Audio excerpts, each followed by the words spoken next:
ஐயனார் துணை சீரியலில் டுடே எபிசோடில் பாண்டியோட கடைக்கு அட்வான்ஸ் கொடுத்துட்றாங்க. அதுக்கு அடுத்ததாக பார்த்தீங்கன்னா இந்த கடை ரொம்பவே ராசியான கடை. பாண்டி ரொம்பவே பொறுப்பான பையன். இந்த கடைக்கு சின்ன பிள்ளையா வந்தான்.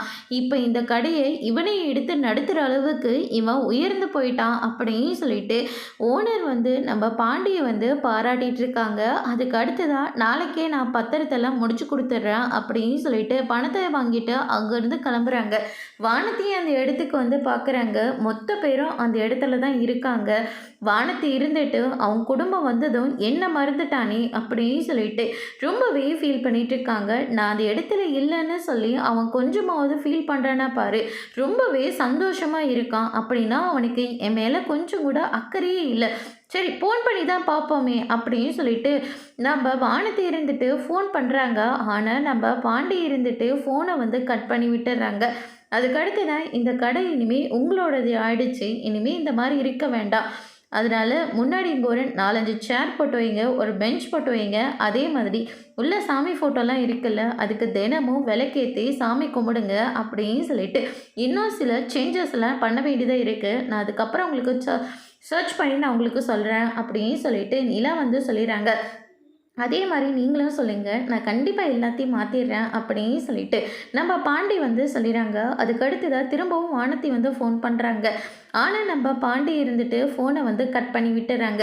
வானத்தி இருந்துட்டு நான் அவ்வளோதான் இல்லை உனக்கு அப்படின்னு சொல்லிட்டு பாண்டிக்கிட்ட கோச்சிக்கிட்டு அங்கேருந்து கிளம்பி போயிடுறாங்க. அதுக்கடுத்து தான் பார்த்தீங்கன்னா மொத்த பேரும் ரொம்பவே சந்தோஷமாக இருக்காங்க.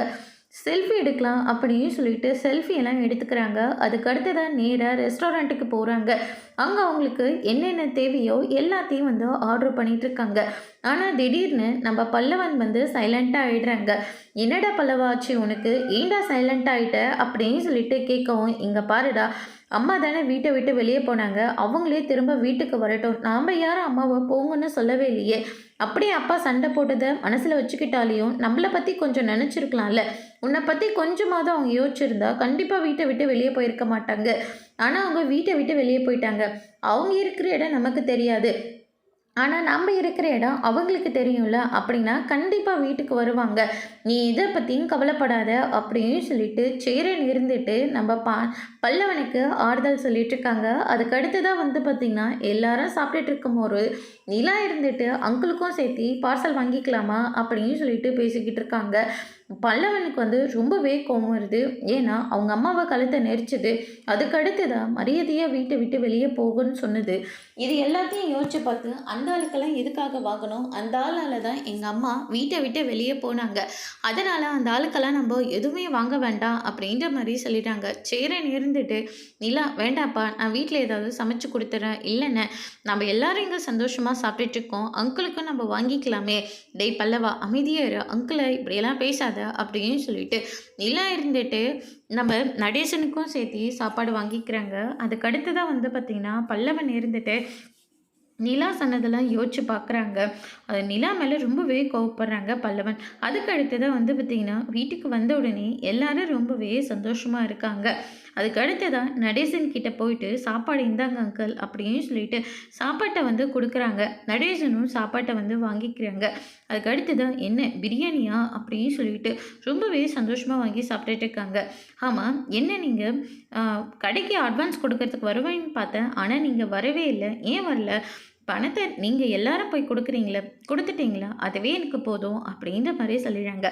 பாண்டி ஓனர் ஆகிறதுல உங்களுக்கும் சந்தோஷம் இருக்குது, ஆனால் நீங்கள் வெளியிலேயே காட்டிக்க மாட்டேன்றீங்க, ஏன் நீங்கள் இப்படி இருக்கீங்க அப்படின்னு சொல்லிட்டு கேட்குவோம். அதுக்கடுத்து தான் நான் இப்படி தான் சரியா அப்படின்னு சொல்லிட்டு நடேசன் சொல்லிக்கிட்டு இருக்காங்க. அதுக்கடுத்து தான் பல்லவனோட அம்மா எதுக்காக வெளியே போனாங்கன்னு தெரியுமா? அவங்கள பற்றின விஷயம் எனக்கு ஒன்று தப்பாக படுது, இப்போவாவது உனக்கு புரிஞ்சுதே. அந்த பொம்பளை நீ நினைக்கிற மாதிரிலாம் கிடையாது, அவள் ரொம்பவே தப்பான பொம்பளை அப்படின்ற மாதிரி சொல்லிடுறாங்க. அவங்களுக்கு ஏற்கனவே கல்யாணம் ஆயிருக்கு, அதனால தான் நீங்கள் அவங்கள வேண்டான்னு ஒதுக்கி வச்சுருக்கீங்க. அவங்க ஹஸ்பண்ட் கிட்ட சோழனும் பார்த்ததா சொன்னாங்க, நானும் கொஞ்ச நாளைக்கு முன்னாடி எனக்கும் இந்த உண்மை தெரிஞ்சிருச்சு அப்படின்ற மாதிரி சொல்லிடுறாங்க. இப்போயாவது நீ அவளை பற்றின உண்மையை தெரிஞ்சுக்கிட்டில்ல, ரொம்ப சந்தோஷம். இனிமே என்னை கேள்வியே கேட்காத, அவன் இங்கே தான் இருக்கான்னு எனக்கு நல்லாவே தெரியும். ஏன் பல்லவன்கிட்ட கூட நான் சொல்லியிருக்கலாம். ஆனால் அவள் தப்பானவ. அதனால் பல்லவனை அவன்கிட்ட நான் ஒப்படைக்க முடியாது. இந்த வீட்டில் பல்லவன் இருக்கிற வரையும் ரொம்ப சந்தோஷமாக இருப்பான். அவகிட்ட போயிட்டான் சிக்கி சின்ன பின்னமாக ஆயிடுவான். அதனால தான் நான் அமைதியாக இருக்கேன். நீ ரொம்பவே நல்ல பொண்ணு. எல்லாத்தையும் புரிஞ்சுப்பன்னு நான் நினைக்கிறேன் அப்படின்னு சொல்லிட்டு நடேசன் வந்து சொல்லிடுறாங்க. அவங்கள பற்றி வேறு ஏதாவது நீங்கள் சொல்ல முடியுமா அப்படின்னு சொல்லிட்டு கேட்கவும், தயவு செஞ்சு என்னை கேள்வியெல்லாம் கேட்காது. அதை சொல்கிற நினப்பிலேயே நான் இல்லை அப்படின்ற மாதிரி சொல்லிடுறாங்க. பிரியாணி ரொம்ப நல்லா இருக்குது. இது என்னது ஒரு மாதிரியாக இருக்குது. இதுக்கு பேர் லாலிபாப் அப்படின்ற மாதிரி சொல்லிடுறாங்க. ரொம்ப நல்லா இருக்கே அப்படின்னு சொல்லிட்டு நடேசன் இருந்துட்டு ரசித்து சாப்பிட்டுட்டு இருக்காங்க. பாண்டி இதெல்லாம் பல்லவன் இதெல்லாம் பார்த்தோன்னே ரொம்பவே கோவப்படுறாங்க. அதுக்கு அடுத்து தான் அண்ணி நில்லுங்க ஒரு நிமிஷம். முன்னெல்லாம் என் மேலே நீங்கள் தான் ரொம்ப பாசமாக இருக்கீங்க நான் நினச்சி தப்பு கணக்கு போட்டுட்டேன். ஆனால் உங்களுக்கு என்னெல்லாம் ரொம்ப முக்கியமே கிடையாது. எங்கள் அம்மாவை அந்த ஆள் தான் அடித்து கொடுமை பண்ணி வீட்டை விட்டு வெளியே துரத்திருக்கணும். அது எனக்கு நல்லாவே தெரியும். ஏன் உங்களுக்கு கூட நல்லா தெரியும். ஆனால் கடைசியில் அந்த ஆளுக்காக நீங்கள் ரெஸ்டாரண்ட்டில் என்னதான் பிடிச்சி திட்டினீங்க. அந்த ஆளுக்காக நீங்களும் சாப்பாடு வாங்கினீங்க. இப்போ அதை கொண்டு போய் நீங்கள் கொடுத்துட்டு வரீங்க. இதெல்லாம் கொஞ்சம் கூட நல்லாவே இல்லை அப்படின்ற மாதிரி சொல்லிடுறாங்க. உங்களுக்கு என் மேலே பாசமே கிடையாது அப்படின்ற மாதிரி சொல்லிடுவாங்க. நீங்கள் பல்லவன் அப்படிலாம் பேசினோன்னு எல்லாருமே ஷாக் ஆகுறாங்க. அதோட இன்னைக்கான எபிசோட் முடிச்சிருக்காங்க. ஏன் ஐயனார் துணையில் அடுத்தடுத்து என்னெல்லாம் நடக்க போகுதுன்றதை வெயிட் பண்ணி பார்க்கலாம். தேங்க்யூ.